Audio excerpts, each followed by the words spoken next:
Il s'agit de l'Ancien Testament, le passage d'Ésaïe au chapitre 65, à partir du verset 13.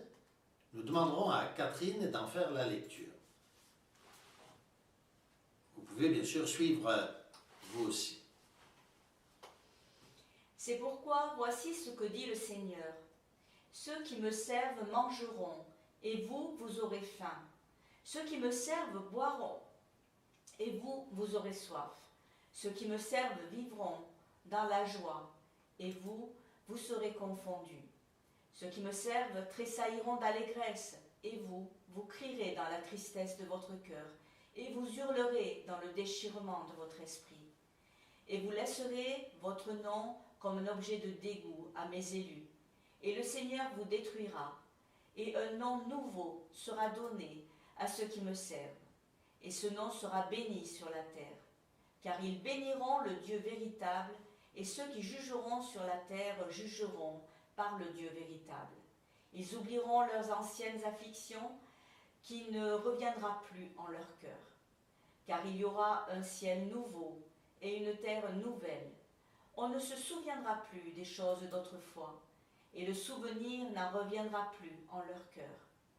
Mais ils y trouveront la joie et l'allégresse, car moi-même, je ferai de Jérusalem l'allégresse, et de mon peuple la joie.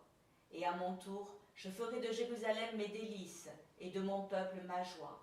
Et l'on n'y entendra plus la voix des pleurs, ni celle des gémissements. Il n'y aura plus là ni enfant qui meurt avant l'âge, ni vieillard qui ne remplisse son temps. Le jeune homme vivra 100 ans, et le pécheur à sa mort aura aussi 100 ans. Mais celui-là sera maudit. Et ils bâtiront des maisons, et ils y demeureront. Et ils planteront des vignes, et ils en mangeront les fruits. Et ils ne bâtiront plus pour autrui, ils ne planteront plus pour que d'autres mangent. Les jours de mon peuple seront comme les jours de l'arbre de vie, et les travaux où ils auront pris de la peine atteindront la vieillesse. Mes élus ne se fatigueront pas en vain, ils n'auront pas des enfants pour leur malédiction, car c'est une race bénie de Dieu, et leurs petits-enfants, comme eux, seront bénis. Et avant qu'ils aient crié, je les aurai exaucés. Pendant qu'ils parleront encore, je dirai, qu'y a-t-il? Alors, les loups et les agneaux viendront paître ensemble. Le lion mangera de la paille comme le bœuf, et le serpent mangera à la terre comme du pain. Ils ne nuiront à personne, ils ne détruiront rien sur ma montagne sainte, dit le Seigneur. Nous remercions Catherine pour cette lecture. Quelques mots sur cette lecture. Vous notez à partir du verset 25, lorsqu'il est parlé des loups et des agneaux qui paîtront ensemble, bien sûr il y a une explication littérale à ce passage qui n'est pas encore accompli, bien entendu, et qui s'accomplira dans le futur. Ce qui nous montre d'ailleurs que toutes ces promesses qui sont mentionnées ici sont pour un futur à venir. Elles sont pour un présent permanent, mais aussi pour un futur à venir. Et je fais exprès, bien sûr, d'accentuer ce que je dis. Lorsqu'il est parlé ici du loup et des agneaux, je parlais du sens littéral, mais il y a aussi un sens, bien sûr, spirituel qui s'accomplit déjà dans l'Église.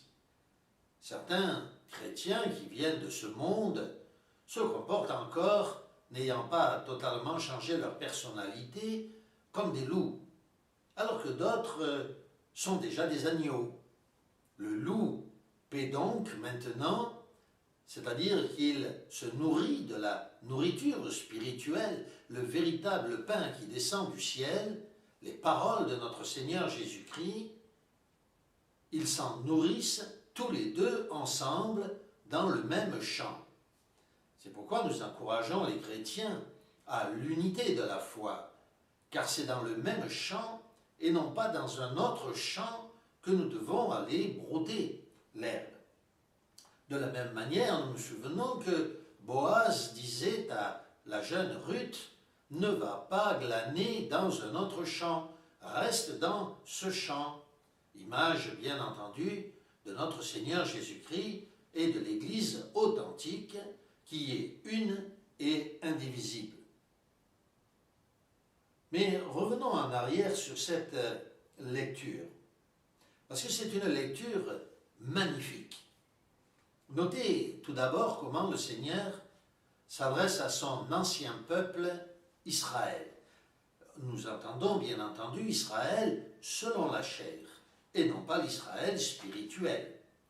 À l'Israël, donc charnel, Dieu dit « Voici ce que dit le Seigneur, ceux qui me servent mangeront, et vous, vous aurez faim. » Oui, pendant qu'Israël meurt de faim, les chrétiens dont nous faisons partie et dont nous espérons que vous faites partie sont dans la joie de connaître notre Seigneur Jésus-Christ, le berger qui amène son troupeau vers de merveilleux pâturages, de verts pâturages.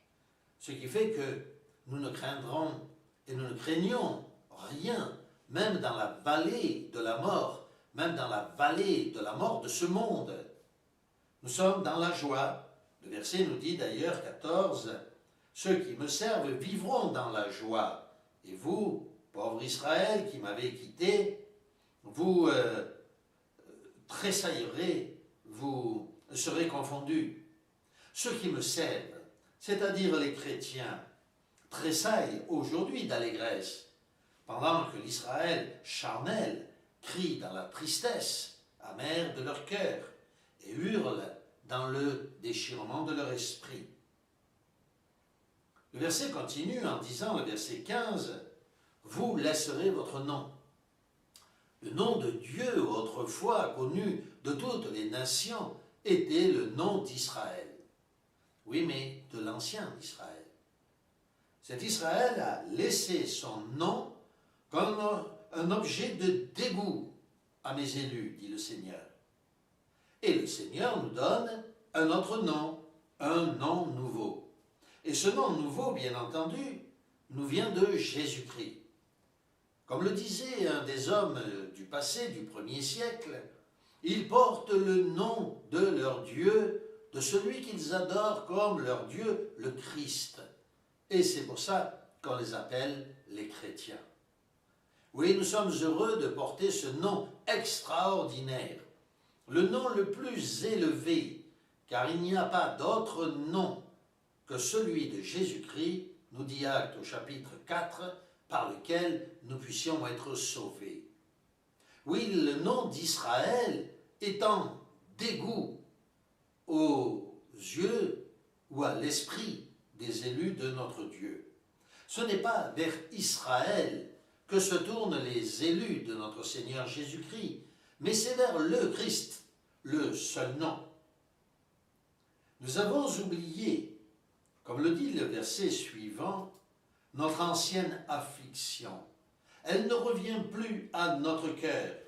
Il y a pour nous un nouveau ciel et une nouvelle terre. Nous sommes heureux de vivre sous ce nouveau ciel et sous cette nouvelle terre. Mais comme nous le disions au début aussi, il est évident que ce nouveau ciel et cette nouvelle terre sera présentement réellement réalisé de façon humaine, littérale, lorsque la terre sera nettoyée et que les humains qui aiment Dieu pourront se retrouver de l'autre côté dans une terre renouvelée et des cieux eux aussi renouvelés. Car même, nous le savons, l'Écriture le dit, les anges déchus disparaîtront et à leur place, un groupe d'humains choisis et élus par Dieu régnera sur la terre et dans le ciel.